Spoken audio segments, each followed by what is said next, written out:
Hello everyone. तो अब हम लोग करेंगे HCV क्वेश्चन नंबर 40। तो देखो क्वेश्चन में क्या गिवन है। A uniform metre stick of mass 200 gram is suspended from the ceiling through two vertical strings of equal length fixed at the ends. मतलब ये कुछ ऐसे गिवन है, ये सीलिंग है, यहाँ पर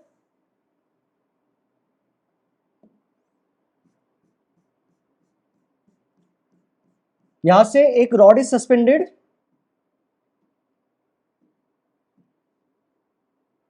ये ऐसे with the help of two strings. कहां पर? फिक्स्ड एट द एंड्स, मतलब यहां पर एक स्ट्रिंग सस्पेंडेड और यहां से एक string suspended. Correct? Okay. Small object of mass 20 gram is placed on the stick at a distance 70 centimetre from the left end. तो यहां से 70 सेंटीमीटर पर एक small mass m is placed. ये m कितना गिवन है? 20 ग्राम है। Find tension in two strings. Simple सा है, FBD ड्रॉ करेंगे। करेक्ट? लीनियर इक्वेशन लिखेंगे, टॉर्क का इक्वेशन लिखेंगे और इसको सॉल्व करेंगे। ठीक है, तो पहले FBD, इसका FBD क्या आएगा? सबसे पहले तो रॉड का mg नीचे होगा, तो रॉड का mg कहां पर होगा? रॉड के सेंटर ऑफ मास पर। तो रॉड के सेंटर ऑफ मास से रॉड का mg, रॉड का मास इज 200 ग्राम, तो 0.2 kg इंटू जी। करेक्ट? यहां पर एक टेंशन आएगा T1, यहां पर एक टेंशन आएगा T2 और यहां पर ये मास का mg, मास कितना है? 20 ग्राम, तो ये 0.02 ग्राम kg में कन्वर्ट हुआ इनटू जी।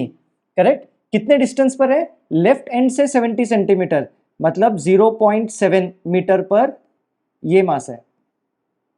करेक्ट? ये जो सेंटर ऑफ मास है ये सेंटर पर होगा 0.5 मीटर पर। देखो करेक्ट है, इसको लेबल करता हूं A, B, ये पॉइंट C और ये पॉइंट D। क्लियर है? यहां तक कुछ भी डिफिकल्ट यहां पर नहीं किया अभी तक मैंने।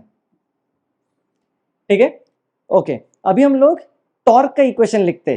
Torque about any point will be equal to 0, because पूरा रॉड जो है वो इक्विलिब्रियम में। तो जब भी कोई इक्विलिब्रियम में होता है, रोटेशनल इक्विलिब्रियम भी होगा और ट्रांसलेशनल इक्विलिब्रियम भी होगा। तो summation of all torque about any point is equal to 0। तो यहां पर अननोन कौन है? देखो, unknown is T1 and T2। Correct? तो हम लोग टॉर्क लेंगे अबाउट कोई भी एक पॉइंट, सो दैट उस फोर्स की वजह से टॉर्क 0 होगा, तो एक अननोन अपना गायब हो जाएगा। सो टॉर्क अबाउट पॉइंट A करते इक्वल टू 0। तो T1 की वजह से टॉर्क 0, बिकॉज A से पास हो रहा है, C से ये पास हो रहा है 0.2 G, तो फोर्स इनटू परपेंडिकुलर डिस्टेंस, सारे डिस्टेंसेस कहां से लेंगे? A से लेंगे, तो ये 0.5। ये 0.2 G की वजह से टॉर्क कैसा आएगा? Clockwise anti clockwise. सी फिर से एक बार क्विकली एक्सप्लेन कर देता हूं। हम लोग क्या करेंगे, एक इमेजिनरी रॉड अज्यूम कर लो जो यहां पर पाइवोटेड है। तो इस फोर्स की वजह से ये जो इमेजिनरी रॉड है अबाउट दिस पॉइंट ऐसे रोटेट होगा क्लॉकवाइज, तो टॉर्क इज क्लॉकवाइज। ठीक है, सो क्लॉकवाइज टॉर्क। फिर इसकी वजह से 0.02 इंटू जी इंटू परपेंडिकुलर डिस्टेंस, ए से परपेंडिकुलर डिस्टेंस 0.7, इसकी वजह से टॉर्क कैसा आएगा? फिर से ए पर पाइवोट करो, तो ये जो इमेजिनरी रॉड है इस फोर्स की वजह से अबाउट दिस पॉइंट ऐसे रोटेट होगा, तो क्लॉकवाइज। ये एकदम इजी वाला मेथड एक्सप्लेन कर रहा हूं मैं, ये क्लॉकवाइज। T2 की वजह से फोर्स इंटू परपेंडिकुलर डिस्टेंस, कितना होगा perpendicular distance? 1 metre, metre stick है। करेक्ट? ये कैसे होगा? सी, इमेजिनरी रॉड ए पर पाइवोटेड, तो बिकॉज ऑफ T2 ये रॉड एंटी क्लॉकवाइज रोटेट होगा, तो ये होगा अपना एंटी क्लॉकवाइज।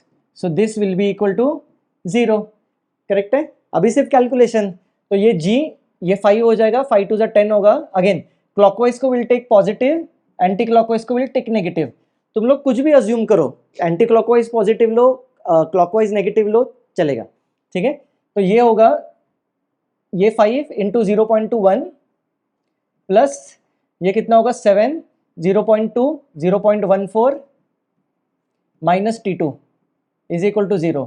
देयरफॉर देखो T2 आएगा 1.14 न्यूटन। तो ये हुआ टेंशन इन ये राइट वाला स्ट्रिंग, करेक्ट। अभी लेफ्ट वाले स्ट्रिंग में टेंशन फाइंड करने के लिए दो चीजें कर सकते हो, एक तो ये पॉइंट के अबाउट टॉर्क लो या फिर फोर्स बैलेंस कर दो। Upward force should be equal to downward force. तो यहां पर देखो upward force is T1 plus T2 और डाउनवर्ड फोर्स इज ये mg प्लस ये वाला mg, ठीक है। T2 इधर से सब्स्टिट्यूट करते तो T1 plus 1.14 is equal to ये कितना आएगा 0.22 g, मतलब ये होगा 2.2, ये 1.14, ये T1।